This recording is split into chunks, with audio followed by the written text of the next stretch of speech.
Chosen one. The Father has been holding a room you stopped walking into, not waiting for you to be impressive, not waiting for you to deserve it, just holding it. Keeping the lamp lit, the door cracked, the assignment alive on the table you swore you had outgrown. You are not here by chance. The Spirit pulled you into this exact hour because heaven has held back something that belongs to you, and the dam can no longer stay where it is. Hear this clearly. The reason your provision has felt squeezed, delayed, rerouted, is not that God forgot. It is that the work tied to it has been left in that room. And a holy economy will not pour resources into an abandoned vessel, it pours them into a returning one. There is one job with your name on it, and most of your life you have misunderstood what it actually is. The next words will tell you. He is not asking for perfection, he is asking for return.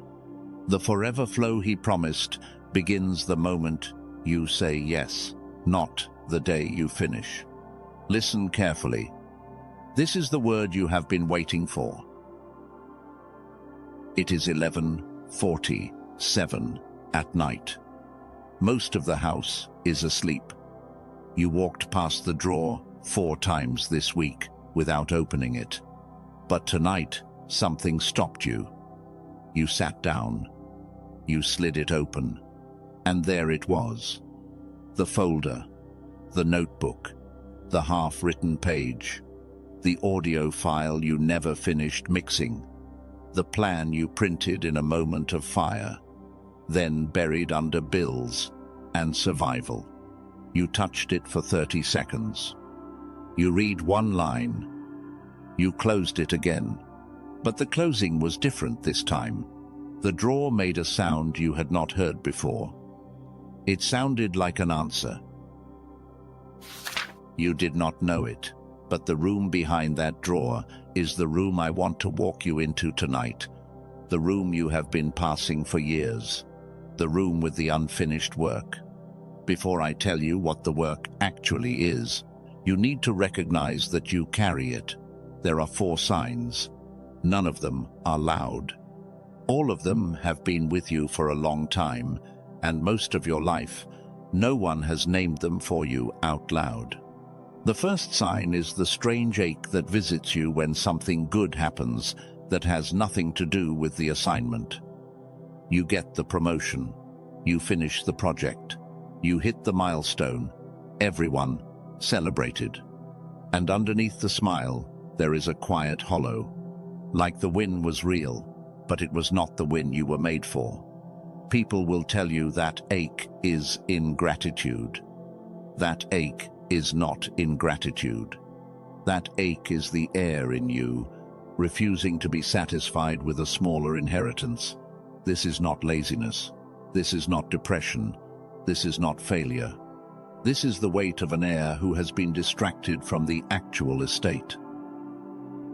The second sign is the way the abandoned thing keeps reaching for you through the world.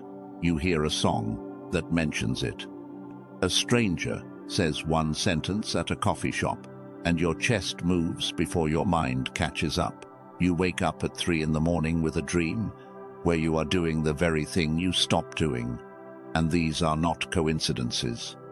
The Spirit does not work in coincidences. The Spirit works in repeated, gentle invitations until you are quiet enough to hear them as one continuous voice. This is not random. This is not anxiety. This is not your mind playing tricks. This is heaven knocking on the door of the room you closed. The third sign is the specific kind of shame that visits only when someone asks what you are working on, not the general shame of imposter feelings. A specific one. You feel it in the pause before you answer. You feel it in how quickly you change the subject. You feel it in the way you give a half answer that does not include the thing your spirit knows you should be doing. That shame has a name. It is the shame of the unfinished, and the unfinished can only be felt by the called. The forgotten do not ache, only the chosen do. This is not weakness. This is not insecurity. This is not embarrassment. This is the soul refusing to lie about the work it was given. The fourth sign is the quiet voice. Not anxiety, not panic. Quieter than that. It comes in the in-between hours, after the meeting ends, after the kids are asleep, after the show stops streaming and the room is silent. And in that silence, a voice that is not quite yours, but feels older than you, names the work. It does not yell. It does not shame. It just says the name of the room you walked away from, like a parent calling a child in from the yard at dusk. This is not paranoia. This is not your imagination. This is not a passing thought. This is the Holy Spirit, and He has been calling the same name for years.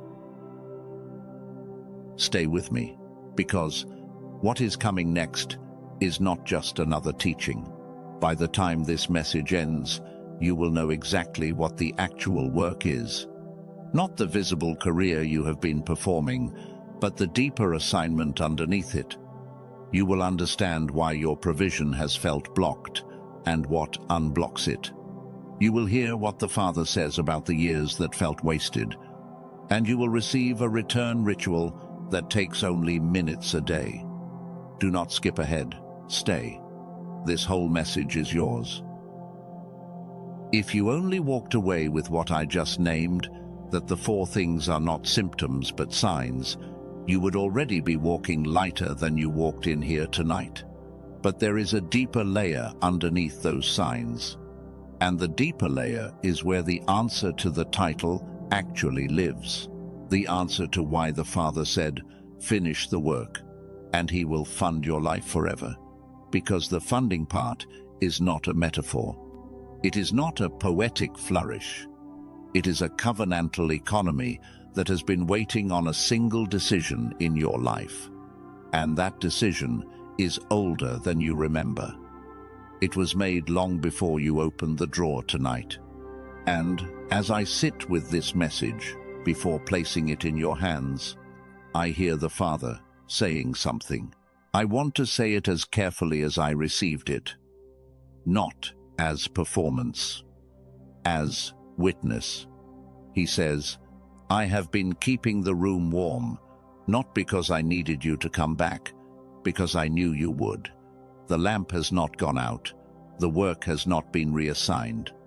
The seat at the table is still yours.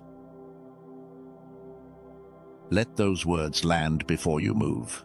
They are not a sentiment. They are a statement of fact from the one who has been waiting longer than you have been wondering. But here is the question that will follow you through the rest of this message, and you cannot hear the answer if you skip the next minutes. What was being built in that room while you were not there? What was happening behind the closed door of the drawer? Because the years that felt wasted, the seasons you called dry, the silence you read as rejection, were doing something specific. And until you know what they were doing, you will not be able to walk back into the room without flinching. So, stay. This is where it gets honest. What was being built in the silence is not what most teachers will tell you.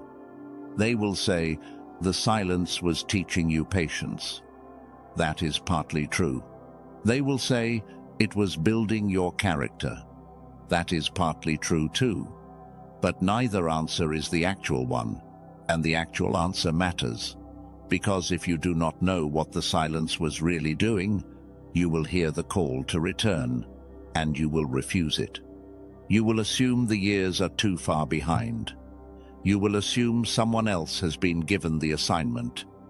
You will assume the room has been rented out to a more reliable name. None of that is true. So, before I show you what was really being built, I want to honor the specific shape of the pain you have been carrying, because that pain has not been seen. The pain is not just that you stopped. The pain is that you have started and stopped, and started, and stopped, and somewhere along the way, you began to believe that the cycle was a verdict on you. You have probably picked up the work 3 or 4 or 7 times, each time with hope, each time with a plan. Each time you told yourself, this time I will see it through. And each time, life got loud. A bill came in. A child needed something. A job demanded more. A relationship asked for repair. And the work went back into the drawer. And the next time you walked past the drawer, you walked a little faster.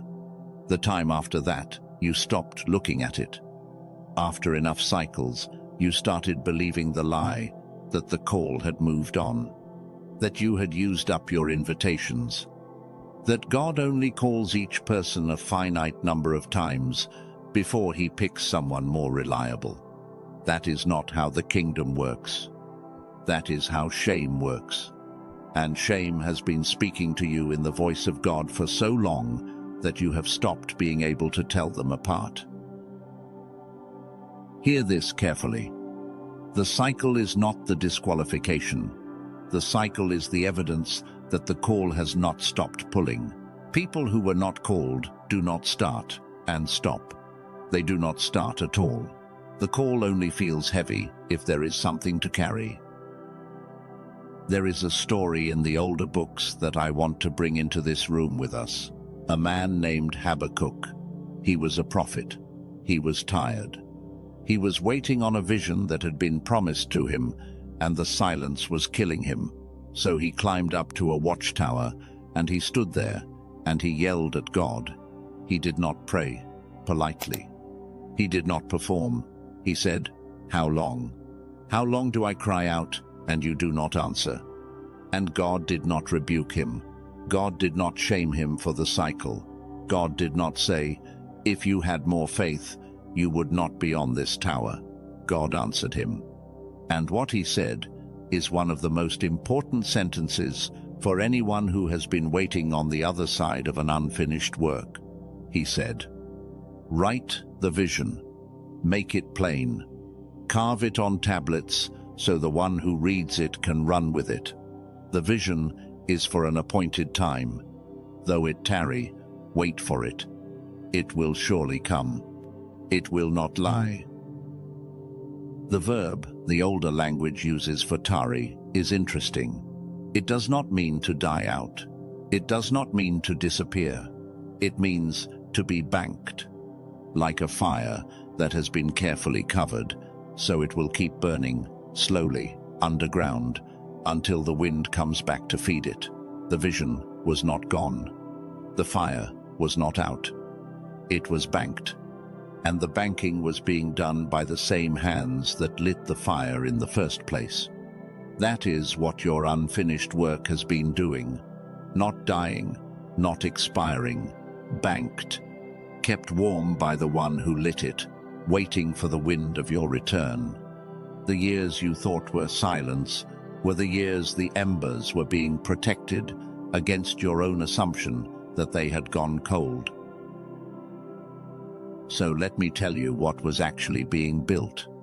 Because if the work was being banked, something else was being formed, and it was not your character in the cliché sense.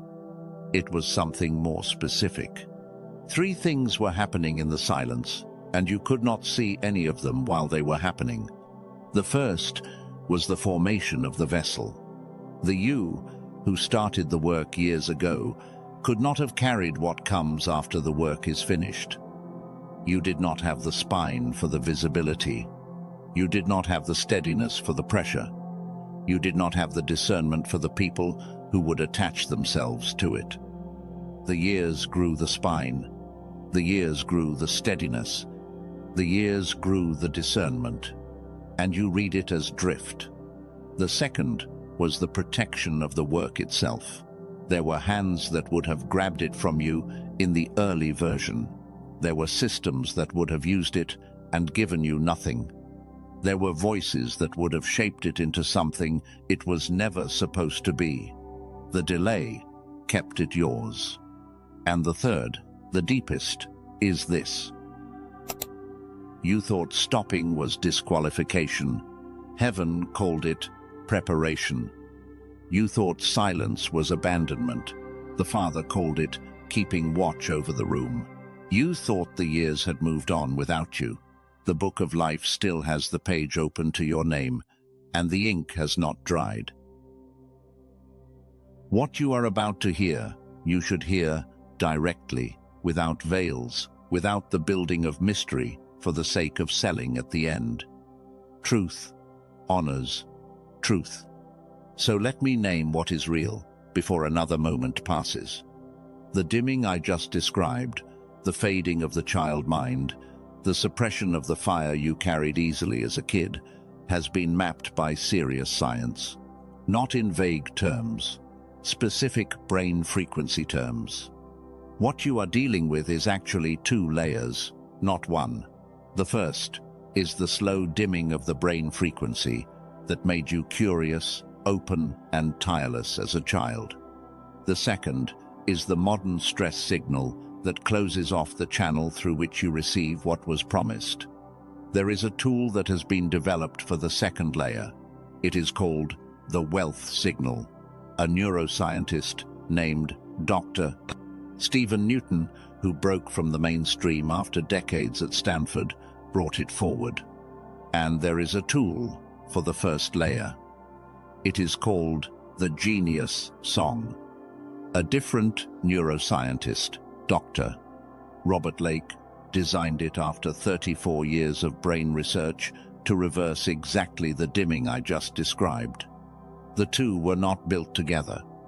They were developed independently, in different decades, in different labs.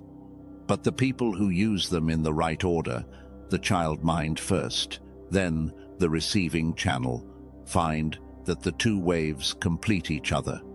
If your spirit is already pulling toward this, the path is in the description and the pinned comment below. Do not rush. Stay for the rest of this message if you want context. But if you already know, the doors are there.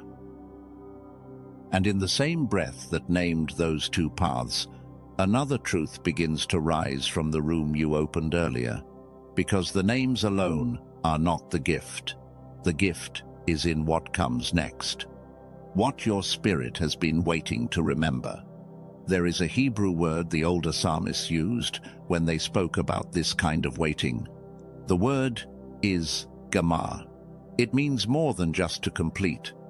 It means to bring something to its fullness, to perfect it, to fund it all the way through to the end. There is a line in the 138th Psalm where the writer says, "The Lord will gamar that which concerns me." Read it slowly. He will gamar. He will fully fund the assignment that concerns me. He will not start and abandon. He will not bring the calling halfway and then withdraw resources. The God who began the work has tied himself by his own name to its completion. That is not motivation, language. That is covenant language. Breathe once. Let what just landed settle into the place that has been waiting for it. The next current will ask something specific of you, and the answer is only honest if you have arrived here without rushing. Stay still. The room is warm. The work is on the table. And what is coming next is the part where the Father speaks, the funding into motion. The funding part is not a flourish. It is not poetry. It is the specific way the kingdom moves resources. And once you understand it, you will stop being confused about why your provision has felt the way it has felt. Most people have been taught that God funds careers. That is not what Scripture or the older covenants actually say. God funds covenants. There is a profound difference. A career is something you build by performance. A covenant is something he tied his name to before you were born. The reason the river of provision over your life has felt squeezed is not because you have not worked hard enough. it is because you have been pouring your hardest work into channels that were never the channels of the covenant. He will not pour forever flow into a vessel that is not yet built for the assignment, not because he is withholding, because he is protecting. He has watched too many people receive what they were not formed for, and he refuses to do that to you. There is a principle older than budgets and salaries. It is this: the dam moves the day you decide, not the day you finish. Read that again in your spirit. The forever flow is not held back by your incompletion. It is held back by your refusal to return.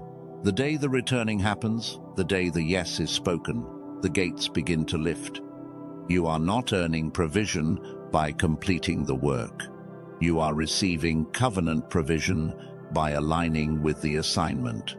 Those are two completely different economies, and most of us were taught the wrong one.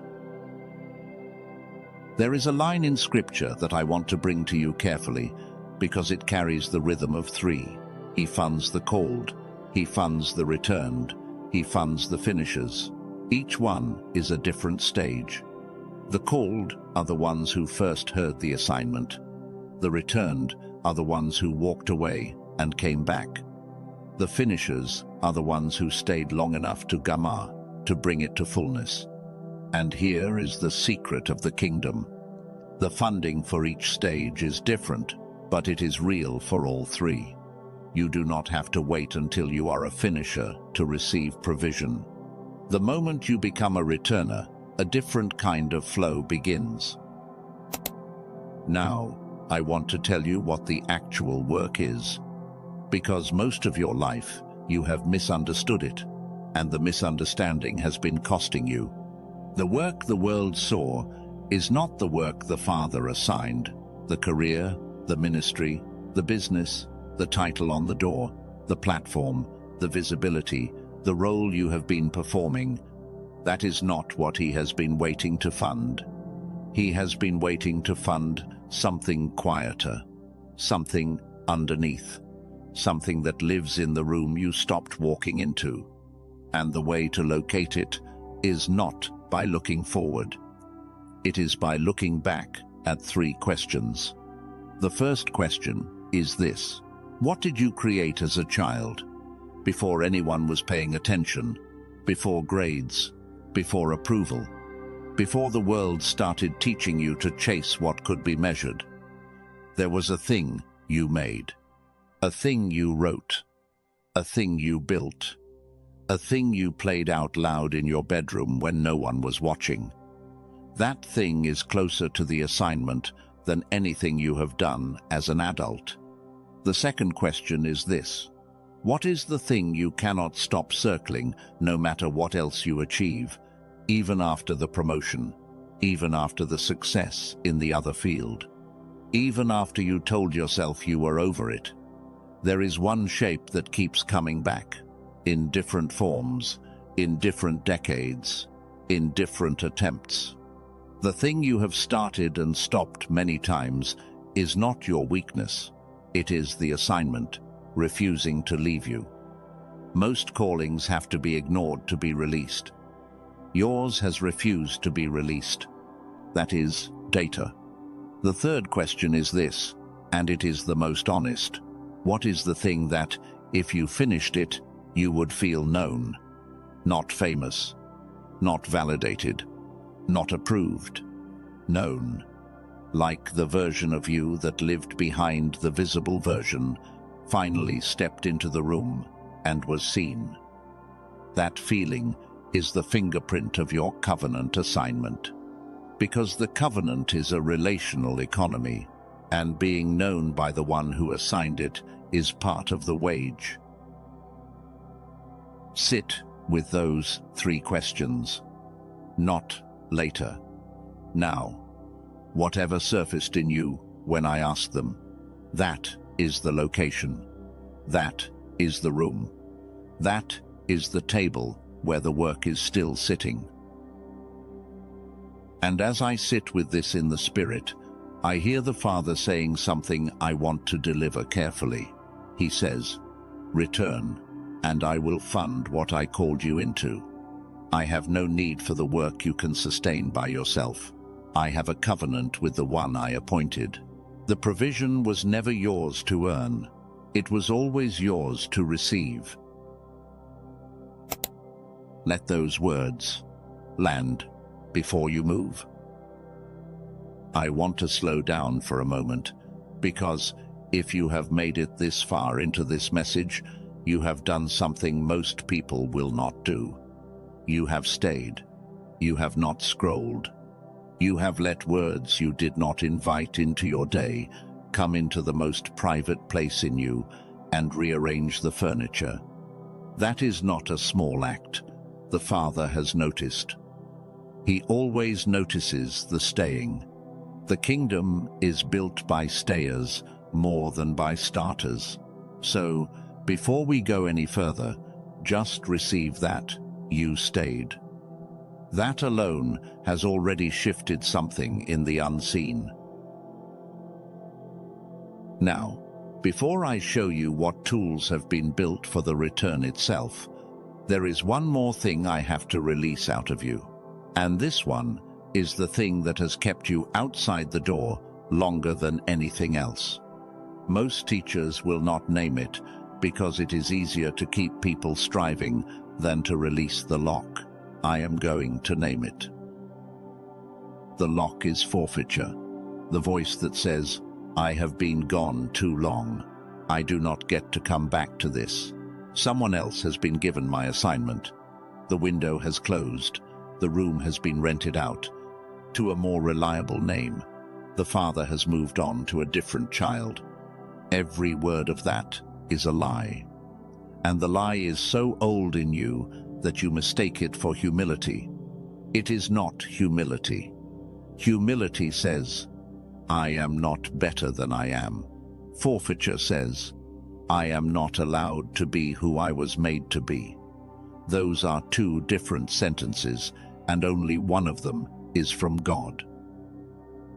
Let me tell you about a woman, because sometimes a story unlocks what teaching cannot. She had written most of a manuscript in her late 20s. She poured 1.5 years into it, and then life got loud. A divorce. A move. A parent who got sick. The manuscript went into a box.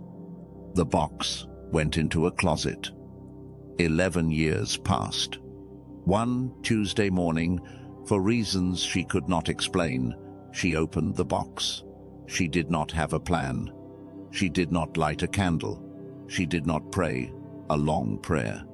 She just sat on the floor of the closet with the pages on her lap and read the first chapter. She thought, "The writing is not as bad as I remembered." She put a sticky note on page 1 that said, "Just write 3 sentences tomorrow." That was the entire ritual. 3 days later, she received an email from a small publisher who had read something she had written years ago in a different format, online. The publisher said, "I have been thinking about you for a long time. We are looking for a manuscript like the one I think you might have. Would you be open to a conversation?" She had not told a single human being she had opened the box. She had not posted about it. She had not done anything visible. She had only made the smallest internal yes. And the email arrived 3 days later. That is not coincidence. That is covenantal economy. The dam moved the day she decided, not the day she finished. I want to give you a return ritual. But before the ritual, I have to walk you through a release. Because the ritual will not work if forfeiture is still holding the room. In your mind, I want you to find the door of the room you have been avoiding. You do not have to know the exact image. Just locate it inside yourself. The room of the unfinished work. Now, in your mind, place your hand on that door.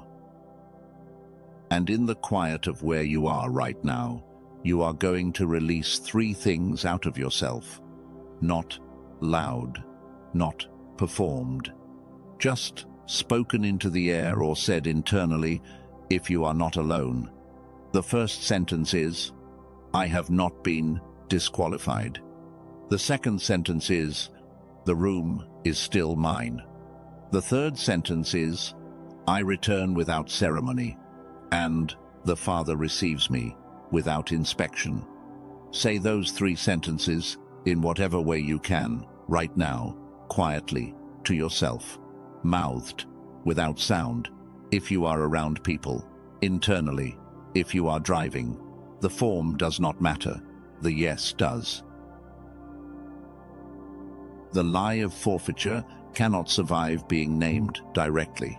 It only lives in the dark. The moment those 3 sentences move through your spirit, the lock loosens, the door opens an inch, and the room becomes available again. Now, before I show you what tools exist for the return itself, I want to ground everything we have just walked through, because what comes next is going to ask something of your decision-making, and decisions made from emotion alone do not last. So, let me say what we have actually established, in plain language. There are 2 things that have been keeping you outside the room. One is the slow dimming of the part of you that learned, created, and trusted easily as a child. That dimming started around age 7 and has been deepening for decades. The other is the adult survival mode that took over the receiving channel and closed the door through which provision flows. At 2 problems. Different mechanisms, different locations in the brain, different solutions. The restoration is sequence dependent. The child mind has to wake up first. Then the channel can open. 2 waves in the right order, not interchangeable, not optional. You cannot receive what you have not become open enough to recognize. And the person this restoration is for is not random. It is the one born with both frequencies fully alive. The child of light. The one the modern world dimmed in 2 stages, and the one the Father has been waiting to wake in 2 stages. That is you. You were not born ordinary. You were born with both frequencies fully open. Gamma, the brainwave of curiosity, openness, and wonder, was running freely in you. Alpha, the brainwave of receiving, of letting good arrive without striving, was wide open, like a door no one had thought to close yet. A child of light. That is not a metaphor. That is a description of what the brain of a human child looks like before the world begins to dim it. Every solution you have tried as an adult has touched only half of what is actually wrong. The meditation apps reached toward alpha, but never reactivated gamma. The manifestation courses talked about receiving, but did not address the dimming of the child mind underneath. The retreats opened your heart for a weekend, and then the dimming returned because the underlying frequencies were never restored. This is not your failure. The tools you tried only ever addressed half of you. I want to tell you about a man because what he experienced is closer to your situation than abstract teaching ever could be. He was 51 years old, a father, a provider, a man who had been laid off and could not find work for almost 2 years. He described his own brain as a machine running at 30% capacity. The sharpness was gone. The decisiveness was gone. The thing inside him that used to know what to do had quieted to a whisper. A friend introduced him to the first of the 2 tools I am about to describe to you. He used it for 11 days. On day 12, he received an offer for a position better than the one he had lost.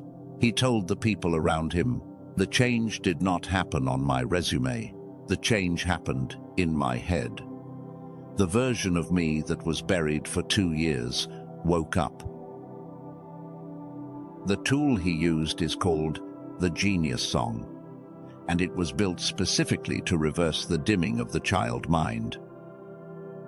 The mechanism is not vague. There is a phenomenon documented across 3 decades of brain research at MIT, Princeton, Harvard, and several other leading research institutions. It is called the decline effect. It describes how the gamma frequency, the frequency that makes children learn quickly, intuit easily, and trust openly, begins to suppress around age 7. Schools, screens, social conditioning, modern childhood pace.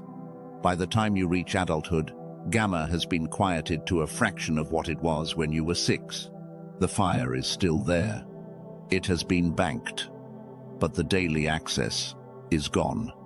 The Genius Song was built by Dr. Robert Lake, a neuroscientist with 34 years of research behind him. The audio uses a technology called brain entrainment.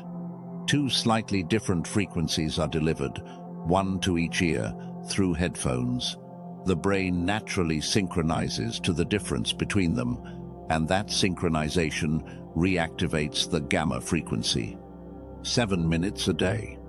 Dr. Lake spent more than 3 decades documenting this informal research, with replication across major institutions. The Genius Song is what happens when 34 years of laboratory work meets a delivery format that an ordinary person can use at home, on a couch, with a pair of headphones. What it does is not promise that you will be a genius tomorrow. What it does is reverse the dimming. Curiosity returns, openness returns. The version of you that learned quickly as a child begins to wake up. The first wave of restoration, the child mind, lit again. When you secure the Genius Song through the path waiting for you below, Dr. Lake may offer one additional audio. It is the way he protects the child mind once it has been reactivated, so the world cannot dim it again. The audio is called the youthful brain. Many of the chosen ones who walk this path further encounter it after they secure the original, and many step into it because the maintenance of the awoken child mind matters as much as the awakening. If your spirit confirms it when you see it, take it. If not, the original is enough. Do not overthink it. Now, stay with me, because what comes next is the most important part of why these 2 tools work together. The Genius Song reverses the decline effect. The child mind wakes. Curiosity, openness, the magic of how you used to learn before the world taught you to grind. They return. But here is the part most teachers miss, and it is the part that explains why so many people who do inner work still struggle to receive. The child wakes up, and then the child realizes she still cannot reach for what is hers.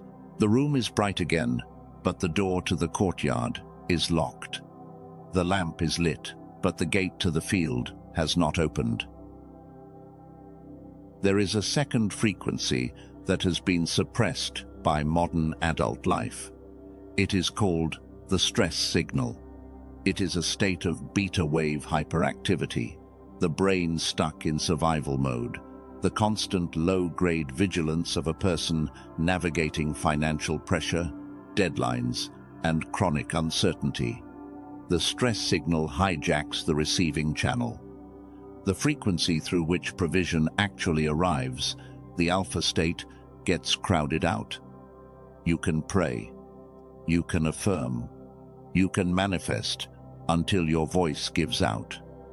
The signal does not get through because the channel is closed. A different researcher, in a different decade, in a different lab, mapped this exact phenomenon. His name is Dr. Stephen Newton. He spent his career at Stanford and other research institutions before breaking from the mainstream to release what he had found. Dr. Newton was not a colleague of Dr. Lake. They never worked together. They are independent researchers who arrived at convergent conclusions about how the modern adult brain is shaped and what it takes to restore it. The tool Dr. Newton developed is called the Wealth Signal. It is a 5-minute audio that, paired with a 9-word script drawn from a Hindu technique that is over 3,000 years old, recalibrates beta hyperactivity and restores the alpha receiving channel. The audio works on the brain frequency. The 9-word script bypasses what Dr. Newton calls neural rigidity, an inflexibility in the part of the brain that decides what you are allowed to receive. This is the second wave of restoration. The child wakes up, and now the channel through which what was promised arrives, opens. A long time ago, a teacher said the kingdom belongs to those who become like little children. Few realized he was describing a sequence. First, become the child. Then receive what was promised to her. When you secure the wealth signal through the path waiting for you below, Dr. Newton may offer one additional audio amplification. It is the way he helps the receiving channel open faster. Many of the chosen ones already on this path see it after they secure the original. Its name is Wealth Signal Accelerator. If your spirit says yes, take it. If not, the original is enough. There is also a path. Some chosen ones, who go furthest, tend to walk, where both amplifications are received together after the originals. The originals alone are complete. The combined path is for those whose spirit pulls toward going deeper. Trust what your spirit says. Do not strive for it. A woman, 41 years old, a freelance designer, used the wealth signal for 2 weeks. She had been underpricing her work for 5 years. Background, scarcity, panic, even with savings in the bank. After 2 weeks, she submitted a proposal at a price 30% higher than her usual rate, and the client accepted without negotiation. She did not strive for the higher price. The price simply appeared in her draft as obvious. She described it as, "The audio did not give me more confidence. It removed the panic that was making me underprice." I know some of you are thinking, I have tried things like this. I have tried meditation. I have tried courses. I have tried sound therapy. I want to honor that. The exhaustion of trying many things is real. But what makes this different is not the marketing. It is the mechanism. Meditation asks the brain to slowly change itself from the inside, which can take years. Brain entrainment and frequency calibration change the brain from the outside in measurable, replicable ways. And no other tool you have tried has targeted both gamma and alpha in the right sequence. Some of you are also thinking, why 2 products? Why not 1? The answer is honest. They target 2 different frequencies in 2 different parts of the brain. No single tool is calibrated broadly enough to do both well, and the sequence matters. The child mind cannot truly receive without first being woken, and the channel cannot open in someone whose underlying capacity for openness is still suppressed. 2 problems, 2 solutions, the right order. And for those of you who feel the pinch of, "This is not a small thing for me right now," I hear that. I would never disrespect your situation. There are honest paths for different seasons. 3 doors are about to be revealed to you. 3 paths. They are all honored. They are not ranked in worth. They are matched to different seasons of restoration. The first path is restoration only. Some of you need to start with waking the child within, the genius song, Alone. This is the entry point for those whose child mind has been most deeply asleep and who feel that simply remembering who you were is the work of this season. There is no shame in this path. It is honored. It is enough. The second path is reception only, the wealth signal alone. This is a rarer path, and I want to be honest about who it is for. It is for those of you who have been doing serious spiritual practice for years, whose child mind is already alive, but who still feel the channel is closed. If that is not most of you, that is fine. That path is for the few it is for. The third path is the complete restoration, both. The genius song wakes the child within, and then the wealth signal opens what was promised to her. Most chosen ones, when they sit with the Spirit on this question, recognize that they need both. Not because both are being sold, because both layers have actually been dimmed. Restoration and reception compound. They do not just add up. The child waking and the channel opening together is not the same as one and then the other, in two unrelated seasons. The Father designed them to flow into each other. Become like little children, and the kingdom is yours.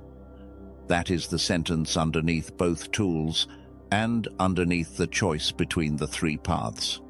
And I want to say something gently, because urgency in these messages can become pressure, and pressure does not belong here. Every day you wait is a day. The dimming continues. Every day the receiving channel stays closed is a day what was promised stays in heaven, waiting on the other side of a yes you have not given. That is not a threat. That is a description of what is true. The future version of you, the one who finally walked back into the room, is looking at this moment and asking you to make it the moment, because they remember it as the night the cycle broke. There is one more thing I have to tell you, and it is for your protection. There are sites that will misuse the names of these tools. Imitations of the audio, recordings that have nothing to do with the actual brain entrainment or the actual frequency calibration, sold by people who did not build them. The only way to receive the genuine version of either tool, with the actual technology, with the bonuses, with the 90-day money-back guarantee, is through the path waiting for you below. In the description, in the pinned comment. Do not search for them anywhere else. So now there is a moment, and the moment is yours. Take a breath. Place a hand near your heart, if you can. If you are driving, just feel your hands on the wheel. Wherever you are, anchor yourself for a second. This is not a pricing decision. This is not a transaction. This is a question your spirit already knows the answer to. Which path is mine? Restoration only, reception only, or complete restoration? All three are honored. All three are real. There is no wrong answer. There is only the answer your spirit is already speaking. The three doors are below, in the description, in the pinned comment. Step into the door that calls you. Trust the pull. Do not perform the choice. Let the choice come from the same place that has been pulling you toward the unfinished room since this message began. And as you sit with that, I want to begin to name out loud who you are now, because the room you walked into in the first hour of this message has changed its name, and you have changed yours. You are the returner. You are the one who came back, and that is the rarer identity. The world is full of people who never began, but you began, and you came back. That makes you the one heaven has been watching most closely. You are the finisher. The Father did not name someone else to complete it. He named you. The room is still yours. The work is still yours. And the Gamar, the bringing to fullness, is yours to walk into. You are the heir of covenant provision. The forever flow does not belong to those who earn it. It belongs to those whose name is written into the covenant, and your name has been written there since before the world had a name. You do not strive for what is sourced in covenant. You receive it. You walk into it. You stop apologizing for the size of what was always meant to be yours. And you are the one he kept the room warm for. While you were building other lives, while you were working other jobs, while you were surviving other seasons that pulled your attention away from the table, the lamp stayed lit because he was tending it. The work stayed on the table because he was guarding it. The seat at the table never had another name on it, only yours. I am not who I was. I am not who they said. I am not who fear made me. I am the one he kept the room warm for. Speak that in whatever way you can right now, even if only inside your chest. Speak it slowly. The words are not affirmations. They are reinstatements. The room you opened in the first hour of this message is no longer the room you abandoned. It is the room you returned to. And that changes its name. The drawer that made the strange sound a few hours ago, the one that sounded like an answer, was never just a drawer. It was a door. And the door has been opened from the inside by hands that have been waiting. I want to lead you into something now, not a teaching, an arrival. Stay where you are, whatever you are doing. You can do this without moving a single muscle. In your mind, find yourself standing in front of the door of the unfinished room. You have walked past it thousands of times. Tonight, you are going to walk in. The door opens easily, easier than you remembered. There is no resistance. The lock you thought was on the outside was never there. The room is warm. The lamp is steady. And inside the room, working at the table, is the version of you that never left. She has not aged. He has not given up. They have not gone bitter. They have been here this whole time, doing the work in the way only the part of you that did not get distracted by survival could do it. They look up when you walk in. They are not angry. They are not surprised. They have been expecting you. Tonight is the night. They knew it was coming.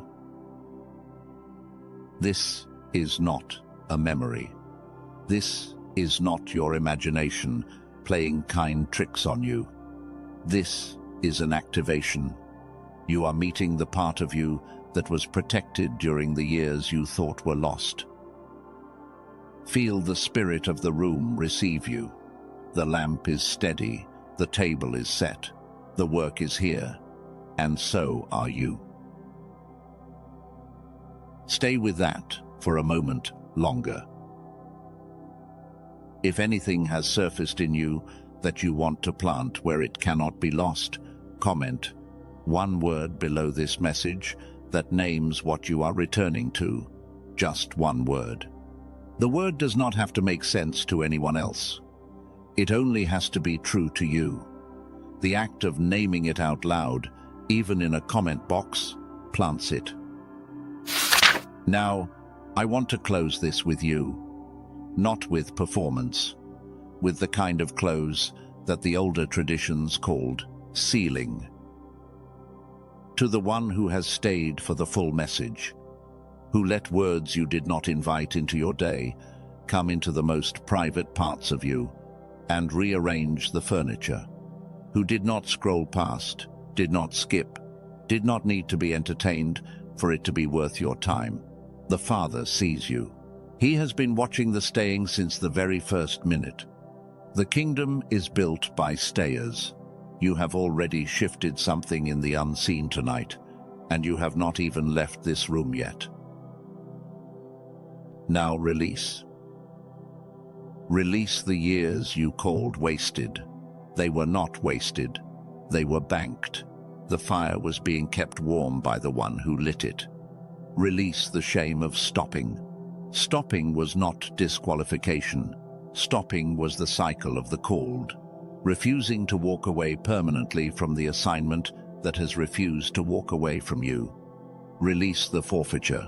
You did not forfeit. The room was never rented out. The seat was never given to another name.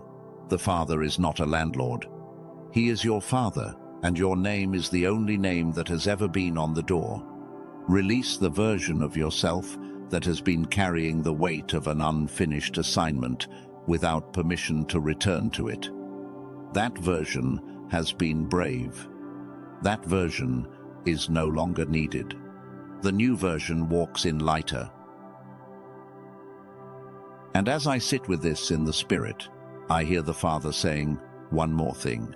I want to deliver it slowly, because it is the kind of word that you should hear without anything else competing with it.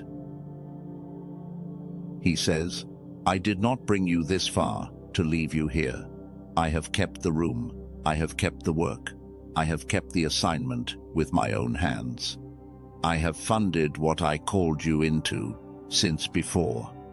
You knew your own name, and the funding has not run dry. It has been waiting on the other side of your return.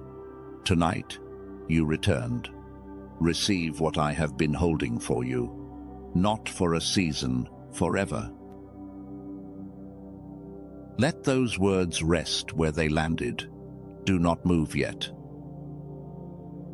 Now, in the quiet of where you are, speak this back, even if only in the chambers of your chest where no one else can hear it.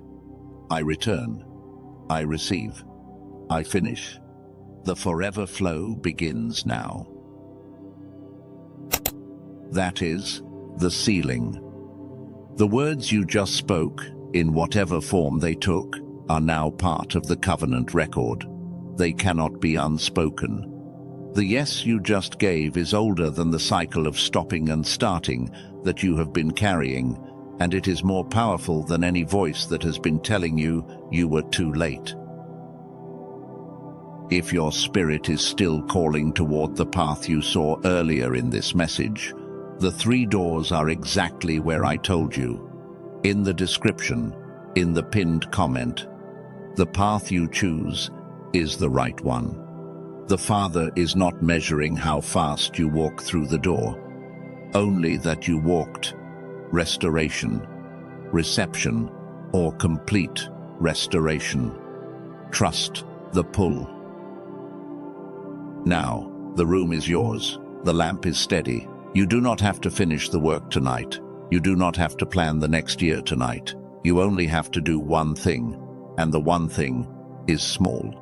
Tomorrow morning, before the world gets loud, walk into the room for 11 minutes. That is it. Not 11 hours, not a new identity. 11 minutes with the work that has been waiting for you. The cycle does not break with grand gestures. It breaks with the small, repeated yes that the returning version of you can actually keep. That is the only assignment I am leaving you with. 11 minutes. Tomorrow morning. The room is warm. The work is on the table. And the one who has been holding it has not loosened his grip in all the years you were gone. Breathe once. Slowly.